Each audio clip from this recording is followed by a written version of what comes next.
Welcome back after the break. और viewers, chromatic की हम बात करेंगे, जो कि एक गैर सरकारी ऐसी तंजीम है जो पाकिस्तान से स्मोकिंग के ख़ात्मे के लिए बड़ा मौसर किरदार अदा कर रही है।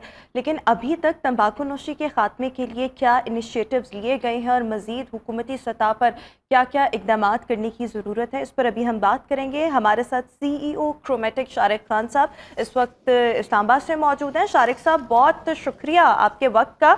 सबसे पहले तो मैं आपसे ये जानना चाहूँगी कि पाकिस्तान में तंबाकू नोशी को लेकर इसके आदादो शुमार क्या कहते हैं, ये भी थोड़ा सा एक्सप्लेन कर दें। और इसके साथ साथ तंबाकू नोशी के ख़ात्मे के लिए इस वक्त क्रोमैटिक जो है वो क्या काम जो है वो कर रहा है। देखिए, अस्सलाम वालेकुम जी, बहुत बहुत शुक्रिया आप लोगों ने मुझे अपने शो पे बुलाया। अदाद शुमार तो बहुत ही खतरनाक है। रोज के 1200 बच्चों को सिगरेट की लत लगाई जा रही है टोबैको इंडस्ट्री की तरफ से।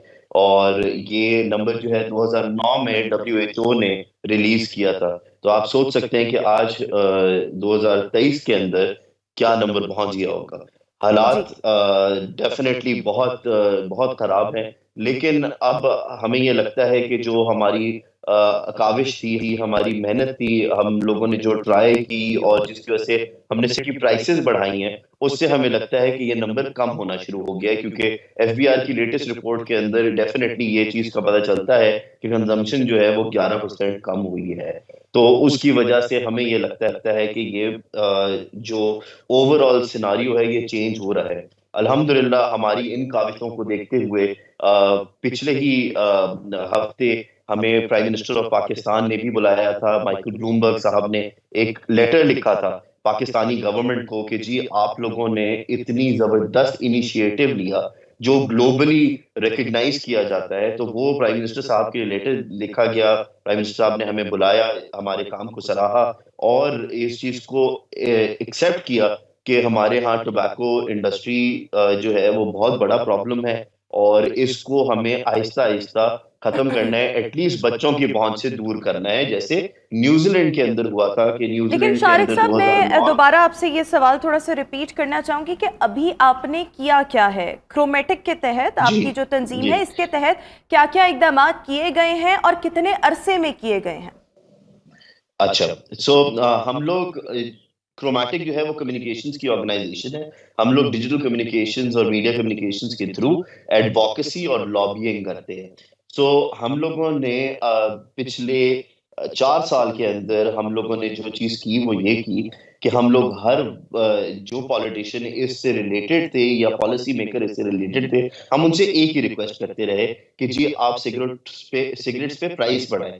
इसलिए बढ़ाएं क्योंकि ग्लोबली ये चीज रिकग्नाइज की जाती है कि जब प्राइस बढ़ती है सिगरेट की तो बच्चे जो नए शुरू करने वाले बच्चे होते हैं, जिनको इनिशिएटर्स कहते हैं, वो बच्चे जो हैं वो उनकी पहुंच से ये दूर होती जाती है। जैसे जैसे ये प्राइस बढ़ती जाएगी बच्चों की कंजम्पशन कम होती जाएगी। हम लोगों ने पिछले 4-5 साल में यही फोकस किया और अल्हम्दुलिल्लाह इस साल 153% का इंक्रीज भी आप लोगों ने देखा। पहले आपको याद होगा कि बाहर कोई रिश्तेदार जा रहा था तो पाकिस्तानी सबसे सस्ती सिगरेट होती थी, वो बोलते थे जी बाहर ले आए बाहर ले आए। ये क्यों था? ये इसलिए था क्योंकि पाकिस्तान में सबसे ग्लोबली सस्ती सिगरेट मिलती थी। इसीलिए हमारे बच्चे जो हैं वो at a very early stage cigarette पीना शुरू कर देते थे। हमारे लोग बहुत ज्यादा सिगरेट पीना शुरू करते थे। इसकी 1-2 वजूहत ये भी हैं कि जाहिर है कि फादर अगर अपने बच्चे के हाथ से सिगरेट मंगाएंगे या स्कूल के अंदर वो बाकियों को पीते हुए देखेगा, चीजें करेगा, वो है।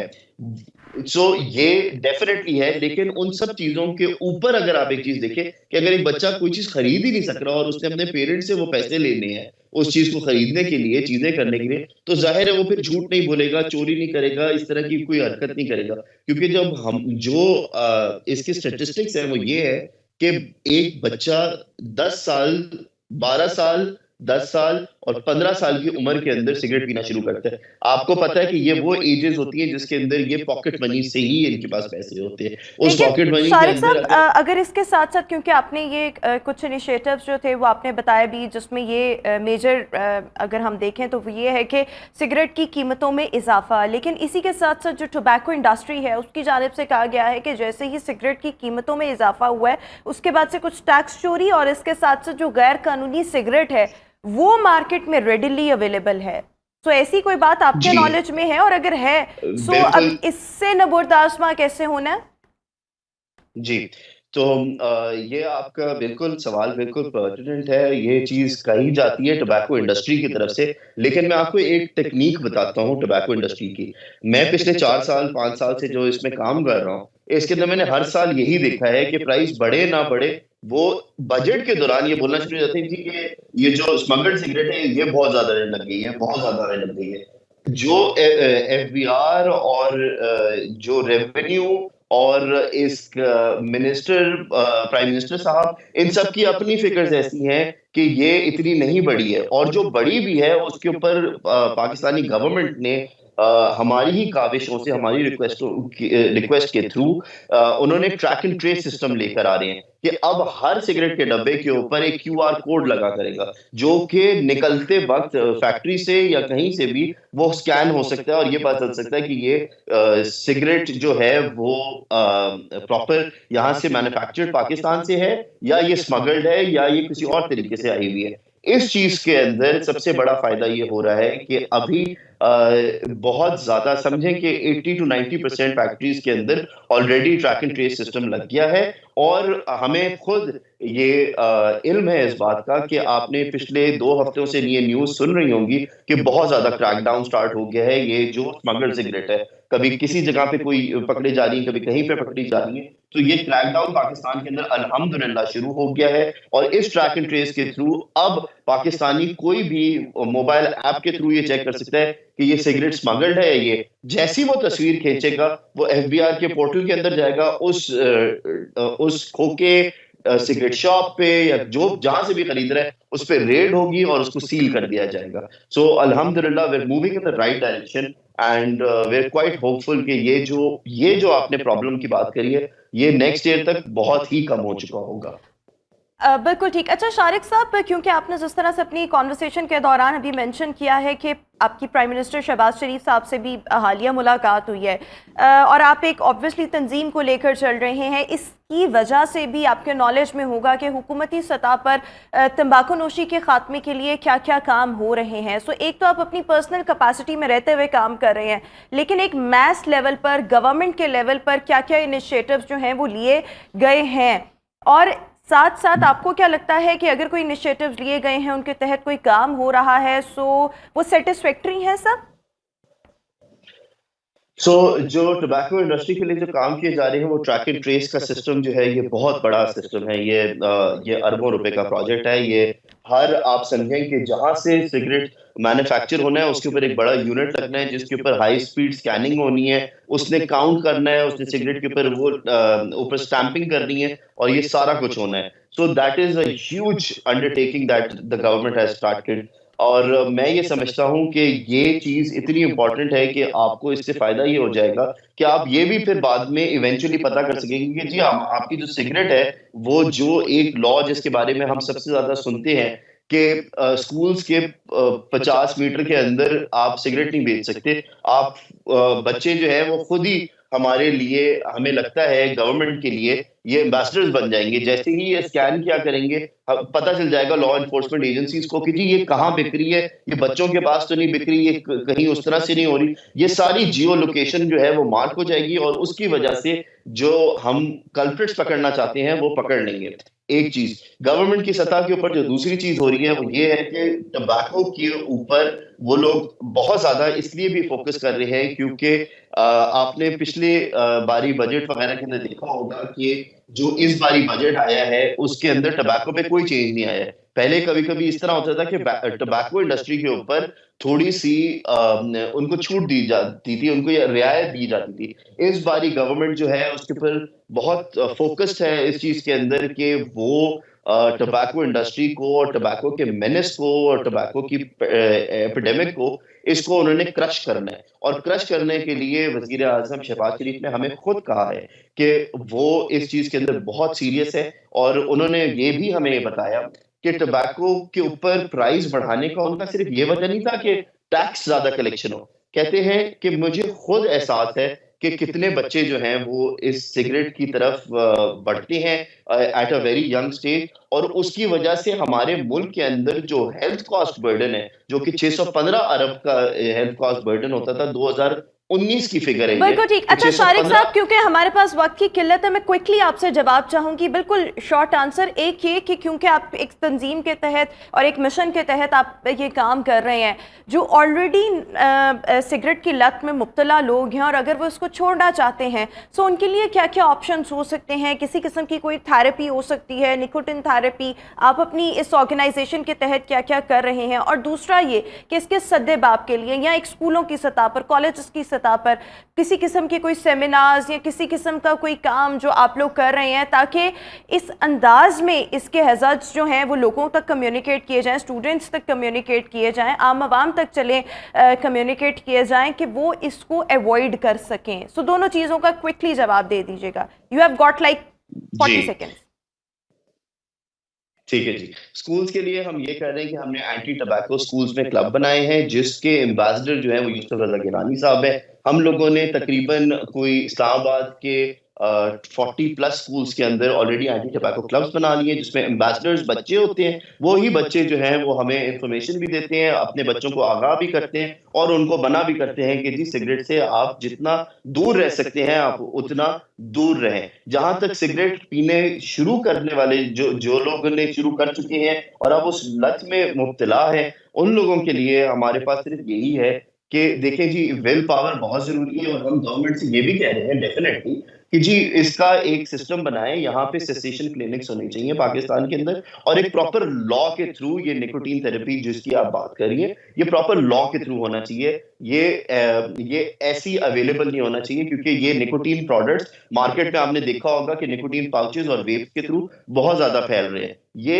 एक प्रॉपर लॉ के थ्रू होने चाहिए, इसके ऊपर रेगुलेशंस होनी चाहिए, और इसको प्रॉपर तरीके से और सबसे बढ़कर अल्टीमेटली किसी भी इंसान की अपनी विल पावर है और एक सेल्फ डिटर्मिनेशन है, जो कि सिगरेट के खात्मे का, तंबाकू नोशी के खात्मे का अल्टीमेटली बाइस बन सकता है। बट येस, इसके लिए सेल्फ डिटर्मिनेशन और विल पावर होना बहुत ज़्यादा ज़रूरी है। Thank you so much Shariq Khan साहब, हमारे साथ शो का हिस्सा थे। इसी के साथ अभी हम शो में एक ब्रेक शामिल करेंगे। आपसे मुलाकात होगी एक ब्रेक के बाद।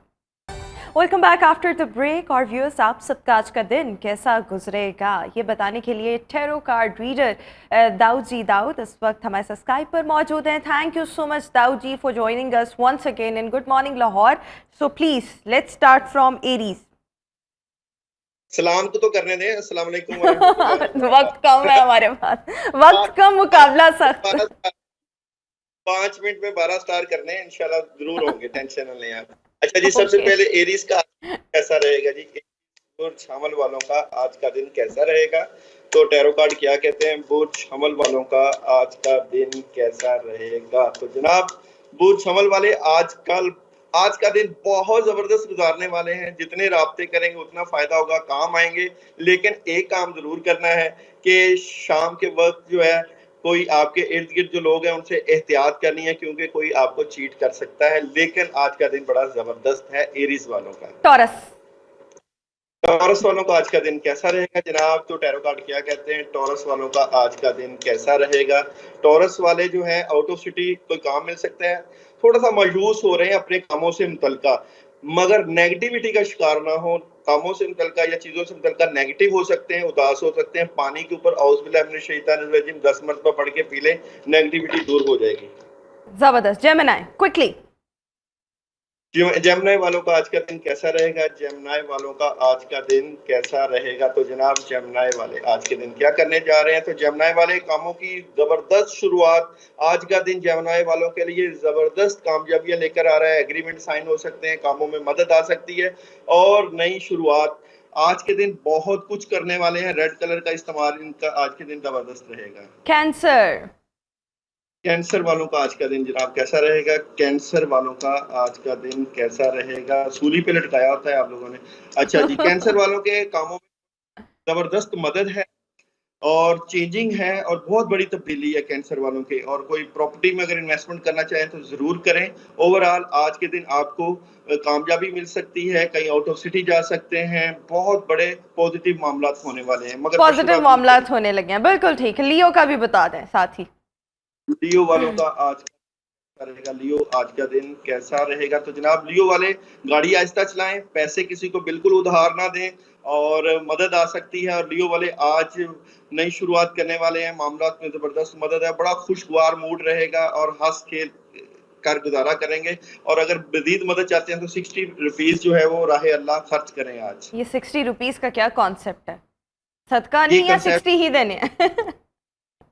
जी ठीक है, कंसेप्ट में बाद में बताऊंगा आपको। चले उसके विर्गो। बाद विर्गो विर्गो वालों का आज का दिन कैसा रहेगा? विर्गो बुर्ज शुमला वालों का आज का दिन कैसा रहेगा? तो विर्गो वाले बहुत जबरदस्त निज़ाम चेंज हो रहा है। पहले जो है कल के दिन कुछ नेगेटिविटी थी, मगर वो नेगेटिविटी दूर हो जाएगी। आज सारा दिन कामों में बड़ी मदद रहेगी और दो ऑप्शन मिली हुई हैं, एक ऑप्शन पे फैसला करेंगे। ओवरऑल आज के दिन बहुत इनके माइंड में क्लैरिटी आएगी और बड़ी जबरदस्त रूहानी मदद भी मौजूद है। लिब्रा।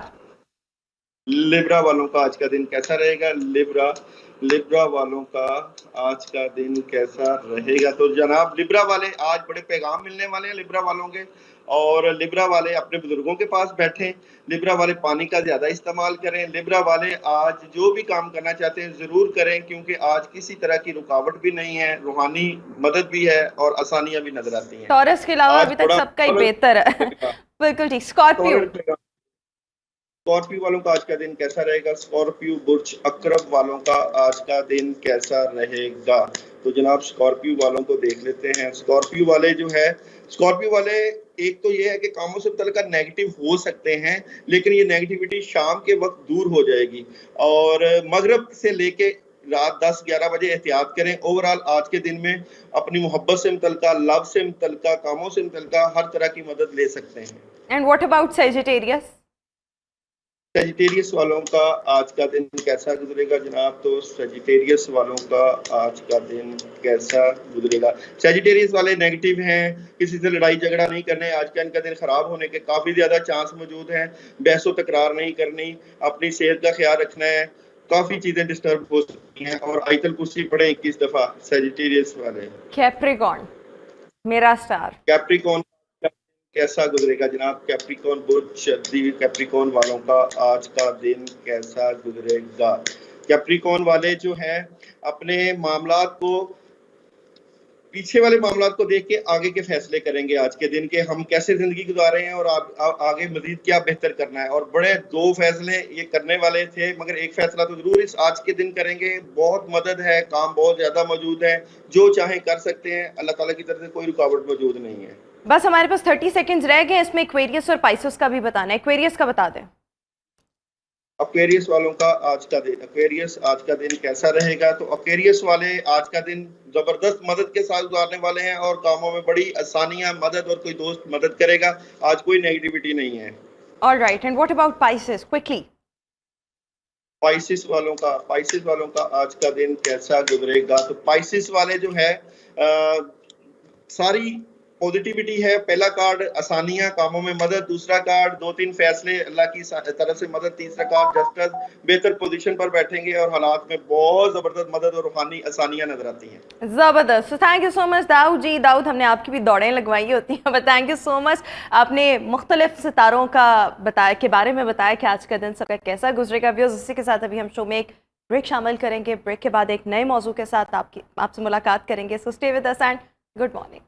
ब्रेक के बाद एक बार फिर से हम आपको गुड मॉर्निंग लाहौर में खुश आमदीद कहेंगे। और व्यूअर्स, जब हम ज़िंदगी के मसाइल की बात करते हैं, प्रॉब्लम्स की बात करते हैं, हम में से कोई भी शख्स ऐसा नहीं है जिसकी ज़िंदगी में प्रॉब्लम्स ना हो। बहुत से सर्कमस्टांसेस, बहुत सी सिचुएशंस ऐसी आती हैं जब हम बहुत ज़्यादा अपसेट या डाउन होते हैं, लेकिन कुछ लोग जिनको हम कामयाब लोग कह सकते हैं या जो एक बेहतर ज़िंदगी गुजारते हैं, पुरसकून ज़िंदगी गुजारते हैं, उनकी रूटीन्स, उनके बिहेवियर्स को जब नोट किया जाए सो उनमें प्रॉब्लम सॉल्विंग की जो टेक्निक्स या स्किल्स कह लें वो बहुत अच्छे होते हैं। कोई भी मसला आता है वो फ़ौरन उससे निकल जाते हैं, या फ़ौरन नहीं तो थोड़े अरसे में क्विकली उससे निकल जाते हैं। बट वो कैसे निकल जाते हैं? बिकॉज उनके अंदर ये सलाहियत होती है कि वो मुख्तलिफ़ किस्म के इशूज़, सर्कमस्टांसेस, प्रॉब्लम्स को फौरी तौर पर जो आपके पास चॉइसेस अवेलेबल हैं, एनवायरनमेंट अवेलेबल है, उसके अंदर रहते हैं वो उसको सॉल्व करते हैं और उसके बाद वो उससे छुटकारा पा लेते हैं। लेकिन एट द सेम टाइम बहुत से लोग ऐसे होते हैं जिनके जिसके अंदर ये स्किल्स होते ही नहीं कि उन्होंने किसी भी किस्म का अगर कोई प्रॉब्लम आ गया तो उसको सॉल्व कैसे करना है। So basically we will be talking about the problem solving skills और हमारी ज़िंदगी को पुरसुकून बनाने में, एक बेहतर बनाने में, जॉयफुल जर्नी बनाने में प्रॉब्लम सॉल्विंग स्किल्स क्यों ज़रूरी हैं और कैसे ये अटेन ऑब्वियसली किए जा सकते हैं, इस पर हम बात करेंगे। साइकोलॉजिस्ट प्रोफेसर डॉक्टर राफिया रफ़ीक साहिबा इस वक्त शो में हमारे साथ मौजूद हैं। राफिया साहिबा, thank you so much. So first of all, why these skills are very much important? देखिए, लाइफ इज़ कह लें कि it is just total of different problems. आप डेली बेसिस पे when you wake up in the morning आप कोई problem face कर रहे होते हैं। We can not expect a very smooth life without problems, so problems are always there in life. तो problem solving skills, decision making, critical thinking, reasoning by energy, all these are very important skills. जैसे अभी आपने बात की कि इनको सीखना बहुत ज़रूरी है और ये सीखी भी जा सकती हैं। अगर गलत तरीके से अगर हमारी प्रॉब्लम सॉल्विंग स्किल्स अच्छी नहीं है, हम उसको इम्प्रूव भी कर सकते हैं, this is a good news.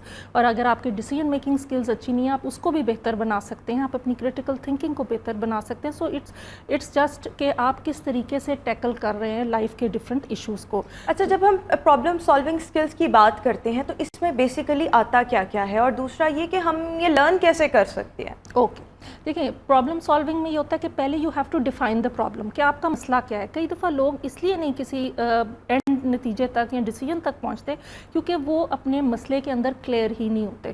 पहले तो डिफाइनिंग द प्रॉब्लम की प्रॉब्लम क्या है, फिर आप उस प्रॉब्लम के ऑल प्रोज एंड कॉन्स के, अगर आप इसको सॉल्व कर रहे हैं तो इसको सॉल्व करने में जितना टाइम लगेगा, जो आपके अखराजात आएंगे, जो आपके मसले होंगे, प्रोज एंड कॉन्स आप देखते हैं। अगर आपको ये लगता है कि इस प्रॉब्लम के अंदर बहुत ज़्यादा नेगेटिव्स हैं तो आप शायद उस प्रोसेस को वहीं हॉल्ट कर देते हो। लेकिन अगर आप देखते हो कि इसके फ़ायदे बहुत ज़्यादा, then you move to the next stage जिसके अंदर आप उसको हल करने की कोशिश करते हो from all the available resources and all the available options. तो आपके पास सारी information of all the alternatives होनी चाहिए, आपके पास डिफरेंट स्किल्स होनी चाहिए जो कि आप यूज़ कर सकते हो। कई दफ़ा आपके पास वो स्किल ही नहीं होती प्रॉब्लम सॉल्व करने के लिए। एक बच्चा है जिसकी मैथमेटिकल एबिलिटी नहीं अच्छी, लेकिन आप उसको एक मैथमेटिक्स की प्रॉब्लम दे देते हो कि सॉल्व करो, तो the child will be unable to solve it. तो इसी तरह जब आपके पास वो स्किल होगी, फिर अगर आपके पास ऑल पॉसिबल स्किल्स हैं उस चीज़ को, तो फिर आप एक फाइनल डिसीजन की तरफ जाते हो और वो डिसीजन को फिर आप वे करते हो कि जो मैं प्रॉब्लम सॉल्व कर रहा हूँ इसका मेरा आउटकम फाइनल क्या होगा। तो इस तरीके से ये एक पूरा प्रोसेस है और इसको हम बच्चों को जब बचपन से सिखाते हैं ना प्रॉब्लम सॉल्विंग स्किल्स, हम अक्सर हमारे माशरे में होता है कि हम बच्चों को प्रॉब्लम्स जो हैं वो हल नहीं करने देते, पेरेंट्स उनके बिहाफ पे प्रॉब्लम्स हल कर रहे होते हैं। तो इस तरह बच्चे जो हैं वो स्किलफुल नहीं होते और उनमें वो डिसीजन पावर नहीं आती, उनके अंदर वो क्रिटिकल थिंकिंग नहीं आती। तो बेहतर ये होता है कि स्कूल्स में अब आप देखें कि जो एजुकेशनल सिस्टम है वो भी इस तरफ जाना शुरू हो गया कि रोट लर्निंग नहीं है। जितने बच्चे हैं वो प्रॉब्लम सॉल्विंग की तरफ उनको लेके जाते हैं, ओपन बुक टेस्ट होते हैं, because these enhance your problem solving skills. बिल्कुल ठीक हो गया। तो मेरे ख्याल में सबसे ज़्यादा फिर इम्पॉर्टेंट ये है कि बच्चे के जो इब्तदाई साल होते हैं उसमें ये उसको स्किल सिखाए जाएं, लेकिन इसको सिखाने के लिए ऑब्वियसली पेरेंट्स का खुद भी अवेयर होना कि ये भी कोई चीज़ है, ये भी कोई स्किल है जो लेटर ऑन बच्चे की हेल्प करेगा, ये बहुत ज़्यादा ज़रूरी है। अब बचपन में बच्चों पर कैसे जिम्मेदारी डाली जाए, किस एज से डाली जाए, किस तरह से उनकी ग्रूमिंग या ट्रेनिंग की जाए ताकि वो लेटर ऑन ज़िंदगी में जाके क्विकली अपने प्रॉब्लम्स को सॉल्व कर सकें, या चलें हर बंदा क्विकली ना भी कर सके लेकिन उसके पास कोई वे आउट तो हो कि अच्छा इतने अरसे में ये काम कर लेना है, हो जाएगा। देखिए, इसमें देखिए psychological health is very important, your well being is very important, your quality of life is very important. अगर बच्चे को आप एक स्टेबल होम एनवायरनमेंट नहीं देंगे तो वो प्रॉब्लम सॉल्विंग की तरफ नहीं जाएगा, उसका दिमाग हर वक्त एंक्शस रहेगा, डिप्रेशन की तरफ रहेगा। तो बहुत ज़रूरी होता है कि बचपन जो है बच्चे का, वो जो ग्रोइंग ईयर्स होते हैं, जो उसके फॉर्मुलेशन के ईयर्स होते हैं, उसके अंदर उसकी खुराक का और उसकी कॉग्निटिव जो है स्टिमुलेशन का बहुत ख्याल रखा जाए। पेरेंट्स उसके साथ जो है वो इंटरेक्शन रखें और उस बच्चे को जो है डिफरेंट मौके प्रोवाइड किए जाएं। अब देखें कि बहुत सी ऐसी टॉयज़ अवेलेबल हैं जैसे लेगो है या ऐसे ब्लॉक्स अवेलेबल हैं जिससे बच्चा जो है वो स्किलफुली उसको जोड़ता है, करता है, तो वो वही फॉर्मुलेशन जो है वो आगे जाके उसको प्रॉब्लम सॉल्विंग में हेल्प करती है। और मेरा ख्याल में good problem solving skill means that you have a better quality of life. जिन लोगों की प्रॉब्लम सॉल्विंग स्किल्स नहीं होती हैं अच्छी, तो वो ना तो अपने काम में अच्छा परफॉर्म कर सकते हैं, ना वो स्कूल में अच्छा परफॉर्म कर सकते कुछ हैं। पर्सनालिटीज ऐसी होती हैं जिनको प्रॉब्लम्स के अंदर स्टक रहना बहुत पुरसकून लग रहा होता है, या पुरसकून नहीं भी लग रहा, but they are very much unable to take the prompt decision. पता भी लग रहा है कि this is going to be bad in the future, but they are so stuck in the situation कि वो कहते हैं अच्छा जैसे चल रहा है। देखिए बहुत सिवियर डिसऑर्डर्स हैं लाइक शिज़ोफ्रेनिया और बाइपोलर डिसऑर्डर है, उसमें भी आपकी कॉग्निटिव एबिलिटीज़ अफेक्ट होती है। बेसिकली फ्रंटल लोब का काम होता है ना, आपके ब्रेन का एक एरिया है फ्रंटल लोब, और ये हायर कॉग्निटिव फंक्शनिंग का एरिया होता है। जब वो इम्पैक्ट होता है डिमेंशिया में, ओल्डर एज के अंदर आप जाके देखें कि प्रॉब्लम सॉल्विंग स्किल्स कम होनी शुरू हो जाती हैं, और जिन लोगों को डिमेंशिया, डिलीरियम होता है, अल्जाइमर होता है, उन लोगों की स्किल्स बहुत अफेक्ट होती हैं। छोटे बच्चे जिनमें अटेंशन डेफिसिट हाइपर एक्टिविटी होती है, उनकी ब्रेन की फायरिंग, न्यूरॉन फायरिंग इतनी फास्ट होती है कि वो बच्चे कहीं टिक के सोच नहीं सकते उस चीज़ को कि वो एनालाइज कर सके, क्योंकि it is a step wise process. इसी तरह आपकी जो है डिपेंडेंट पर्सनालिटी डिसऑर्डर ऐसा है जिसके अंदर लोग दूसरों पे इतना डिपेंड करते हैं कि वो कोई भी चीज़ खुद प्रोसेस नहीं करना चाहते, वो अपना डिसीजन भी खुद लेना नहीं चाहते, वो अपनी प्रॉब्लम्स भी खुद ही हैं और वो लोगों के ऊपर डाल देते हैं। और कई ऐसे लोग होते हैं जिनमें रूमिनेशन बहुत होती है, बार बार एक ही चीज़ सोचना, और फिर इसके अंदर ये वहम होता है कि अगर हम ये डिसीजन ले भी लेंगे तो अल्टीमेटली कहीं ये हमें बैकफायर ना करते। तो इस किस्म की जो डिसीजन फटीग है या डिसीजन में आप कह लें पैरालिसिस है, और बहुत कई दफ़ा इन्फ्लक्स ऑफ इंफॉर्मेशन। इमोशंस का कितना रोल होता है कि आप कोई डिसीजन नहीं ले पा रहे बिकॉज आप अपने इमोशंस के इन्फ्लुएंस में आ जाते हैं, साइकोलॉजिकल इन्फ्लुएंस में आ जाते हैं, और basically it's a vicious cycle जो आपसे ब्रेक नहीं हो रहा। जी देखिए, आपके इमोशंस अगर आप बहुत ऐसे हैं जिसके अंदर ये परफेक्शनिस्टिक टेंडेंसीज है, तो वो लोग भी जल्दी से डिसीजन नहीं ले सकेंगे। वो बार बार ये सोचते हैं अगर मैं ये डिसीजन लूँगा पता नहीं ये ठीक होगा कि गलत होगा। जो कॉन्सिक्वेंसेस बार बार सोचना है, बार बार माइंड में ऑब्सेशंस आना है, या जैसे OCD का डिसऑर्डर है उसमें भी देखें बार बार एक ऑब्सेशन आ रहा है। अगर आपके जहन में ये होगा कि मैं डिसीजन ले लेता हूँ, डिसीजन ठीक नहीं होता, इसमें कई दफ़ा ये होता है कि आपके पास्ट में कुछ ऐसे एक्सपीरियंसेस रहे होते हैं जो कि आपने डिसीजन किया होता है और वो बैकफायर कर गया होता है, चाहे वो किसी शादी का डिसीजन होता है। तो ऐसे लोगों में भी आगे जाके इनएबिलिटी टू करेक्टली प्रोसेस, या कह लें कि ऑप्टिमल प्रॉब्लम सॉल्विंग स्किल्स जो हैं वो कम होनी शुरू हो जाती है, क्योंकि एक नेगेटिव रीइंफोर्समेंट मिल जाती है उनको, तो वो लाइफ लॉन्ग उनका इम्पैक्ट रहता है। या बचपन में बच्चे को हर चीज़ पे डांटा जाए, उसको नई चीज़ों को इन्वेस्टिगेट करना ना दिया जाए, उसको कहा जाए कि जैसा मैं कह रही हूँ वही खाना है, जो मैं पहना रही हूँ वही पहनना है, आपने इधर नहीं जाना उधर नहीं जाना। तो इतनी जो रिस्ट्रिक्शंस होती हैं वो बच्चे की हायर कॉग्निटिव फंक्शनिंग को जो है वो ग्रो नहीं करने देती। तो इस तरह, या स्पेशली अब देख लें कि डिसीजन मेकिंग स्किल्स जो बच्चे MR होते हैं, मेंटली रिटार्डेड होते हैं, या जिन बच्चों में लर्निंग डिसेबिलिटीज़ होती हैं उनमें भी प्रॉब्लम सॉल्विंग स्किल्स बहुत कम होती हैं, उनकी मैथमेटिकल एबिलिटी या एनालिटिकल एबिलिटीज़ बहुत कम होती हैं।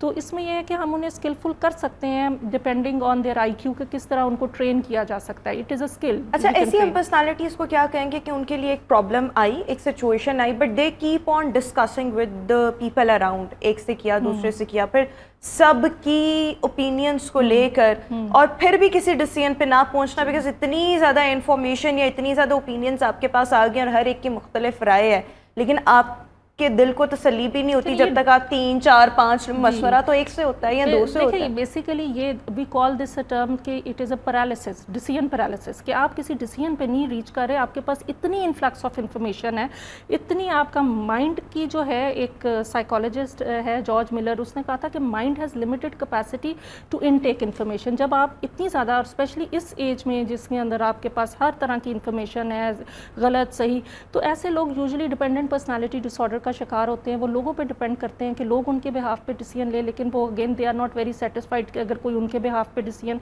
तो ऐसे लोगों में सेल्फ एस्टीम की कमी होती है। तो बेसिकली अगर कोई इस तरह का क्लाइंट हमारे पास आता है जिसको ये प्रॉब्लम होती है, तो हम उसकी सेल्फ एस्टीम पे काम करते हैं, उसके सेल्फ कॉन्फिडेंस पे काम करते हैं। और कई दफ़ा ये होता है कि उनके जो पास्ट बैड एक्सपीरियंसेस होते हैं उसके ऊपर हम थ्रू थेरेपी जो है वो हम उनको हेल्प करने की कोशिश करते हैं, जो एक तरह की उनकी कंडीशनिंग हुई होती है कि किसी गलत डिसीजन एक दफ़ा लेके जो उससे उनको प्रॉब्लम्स फेस हुई होती हैं, तो हम उनको फिर उसको अनडू करने की कोशिश करते हैं। अच्छा, एक और चीज़, क्योंकि हम, आपने भी ये ज़ाहिर बात है, आपने भी सुना होगा, मैं भी हमेशा सुनती हूँ कि बच्चे का जहन ना एक कच्ची स्लेट की तरह होता है, आप उस पर जो लिखोगे वो उसको याद रहेगा, और जो अपने ज़िंदगी के इब्तदाई सालों में जो भी एक बच्चे की लर्निंग होती है वो हमेशा रहती है। सो उस टाइम पर ट्रेनिंग और मुख्तलिफ स्किल्स सिखाना इज़ वेरी मच इंपॉर्टेंट। जैसे जैसे इंसान ग्रो करता है एंड विद एजिंग, और स्पेशली एक पिछली उम्र में आके आप अपने बिहेवियर्स और पैटर्न्स को ब्रेक नहीं कर पाते क्योंकि आपने सारी जिंदगी उन्हीं पैटर्न्स पे गुजारी होती है। सो अभी आपने कहा कि प्रॉब्लम सॉल्विंग स्किल्स लर्न किए जा सकते हैं जी, बट ये क्या किसी भी जिंदगी की उम्र में लर्न किए जा सकते हैं? क्योंकि एक एजिंग के प्रोसेस के साथ एक मतलब लाइक जिसको हम ढलती उम्र या पिछली उम्र में जब आप आ जाते हैं तो फिर आप अपने बिहेवियर्स को नहीं छोड़ते, तो फिर आप तब कैसे नए स्किल्स लर्न करेंगे? देखिए, problem solving is not behaviour, ठीक है, it is a skill. Behaviour आपके अंदर इनग्रेंड होता है। अगर आपने सारी ज़िंदगी लोगों के कंधों पे रख के आपने डिसीजंस लिए हैं तो मे बी आपके अंदर वो स्किल डेवलप नहीं हुई थी। कंसिडरिंग कि अगर आपका IQ ठीक है, आपके अंदर कोई मेमोरी डिसऑर्डर नहीं है, आपके अंदर कोई और कॉग्निटिव डिसऑर्डर नहीं है, तो आप किसी भी उम्र में ये स्किल सीख सकते हैं। इसमें कोई ऐसी बड़ी बात नहीं है अगर उसको एक फैसिलिटेटिव एनवायरनमेंट प्रोवाइड की जाए। जैसे आपने कहा, JB वॉटसन ने ये कहा था कि child's mind is like a white slate. अब उसके ऊपर जो भी चीज़ें, तो अगर हम उसको बचपन से प्रॉब्लम सॉल्विंग, अब आप देखें कि हमारा जो अब एजुकेशनल सिस्टम है जो स्पेशली अब बच्चों को प्रॉब्लम सॉल्विंग की तरफ लेके जा रहा है, पहले रोट लर्निंग की तरफ था, अब प्रॉब्लम सॉल्विंग की तरफ है। तो किसी भी उम्र में प्रोवाइडेड कि उस बंदे के अंदर ये सलाहियत है, मेमोरी है, उसकी इंटेलिजेंस है, हम उसको स्किलफुल कर सकते हैं। बिल्कुल ठीक हो गया। अच्छा, इसके साथ साथ मतलब लाइक अगर मैं चाहूँ कि I should be having the skills, या अगर मैं अपनी ज़िंदगी के बहुत से मामलात में इंडिसाइसिव हूँ, मैं डिसीजन नहीं ले पा रही, सो इमीडिएटली मुझे अभी क्या करना चाहिए? बहुत से लोग जो हमें कैमरे के उस पार देख रहे हैं और वो एक ऐसी सिचुएशन में स्टक हैं कि ना वो आगे को जा रहे हैं ना वो पीछे को तो जा ही नहीं सकते, बट वो आगे भी नहीं मूव करे, वो उसी एक सिचुएशन में रहना पसंद कर रहे हैं। सो उसमें क्या करना चाहिए? ये कॉन्फ्लिक्चुअल सिचुएशन है। इसमें नफ्सियात की ज़बान में हम कहते हैं कि between the devil and the deep blue sea, आप एक कॉन्फ्लिक्ट में हैं, आप एक चीज़ करना चाह रहे हैं और कर भी नहीं पा रहे।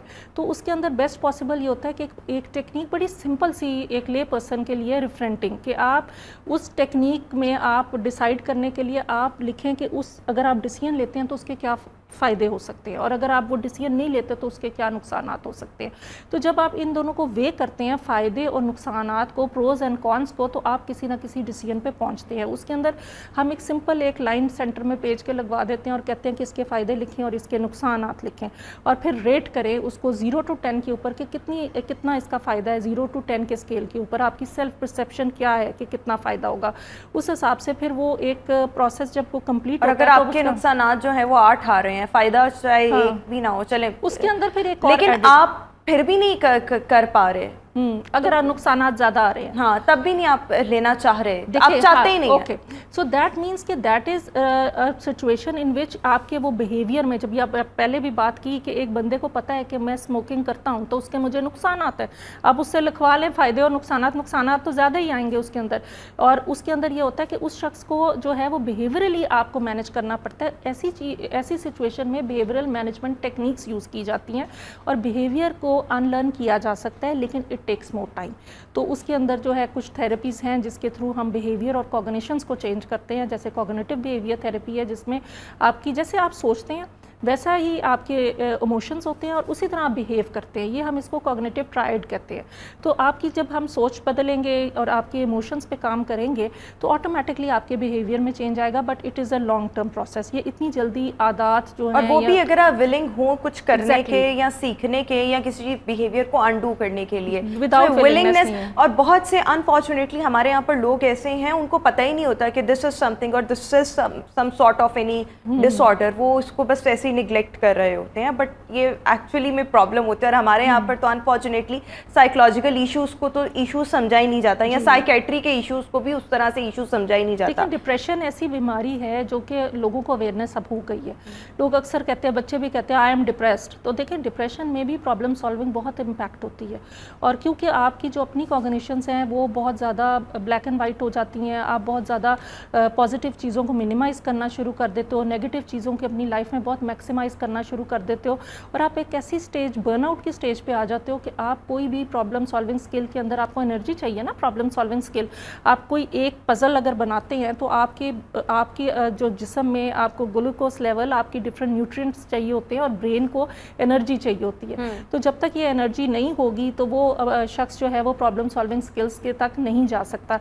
तो उसमें ये कई दफ़ा देखना भी पड़ता है कि जो शख्स प्रॉब्लम सॉल्विंग स्किल्स नहीं अपनी बेहतर तरीके से से ऑप्टिमल तरीके से कर पा रहा या रैशनल तरीके से नहीं कर पा रहा। कई दफ़ा लोग प्रॉब्लम सॉल्व कर लेते हैं लेकिन उसका ऑप्टिमल रिजल्ट नहीं आता, उसका बेस्ट रिजल्ट नहीं आता। तो ज़रूरी नहीं कि प्रॉब्लम सॉल्विंग स्किल्स हमेशा ही फ्रूटफुल हो। अगर वो फ्रूटफुल नहीं होती तो फिर वो दोबारा से उस प्रोसेस को करना, जैसे मैंने स्टार्टिंग में बताया कि उसको डिफ़ाइन करे, अपने आप को पता है कि किस तरीके से उसने मूव करना है फॉरवर्ड, तो वो उसको दोबारा से उस प्रोसेस को अगर करेगा तो लेकिन इंशाल्लाह if you are feeling something inside you या आपको लग रहा है कि you have this kind of problem, so at least आपको डिस्कस ज़रूर करना चाहिए विद सम प्रोफेशनल, किसी लेमैन या आम शुरू बंदे में से। आप अगर आपको कंटिन्यूस ये प्रॉब्लम है ना, तो that means there is some underlying feature also, there can be another comorbid psychological condition हो सकती है, लो सेल्फ एस्टीम हो सकता है, डिप्रेशन हो सकता है, एंजाइटी हो सकती है, आप कोई बहुत ज़्यादा स्ट्रेस में over a period of years रह रहे हैं तो उस वजह से आपको ये मसला आ सकता है। और इन इश्यूज़ को फौरी तौर पर मेरे ख्याल में एड्रेस करने के, बट जो राइट टाइम होता है वो यही होता है कि आप बचपन में ही बच्चों को ये पैटर्न्स जो हैं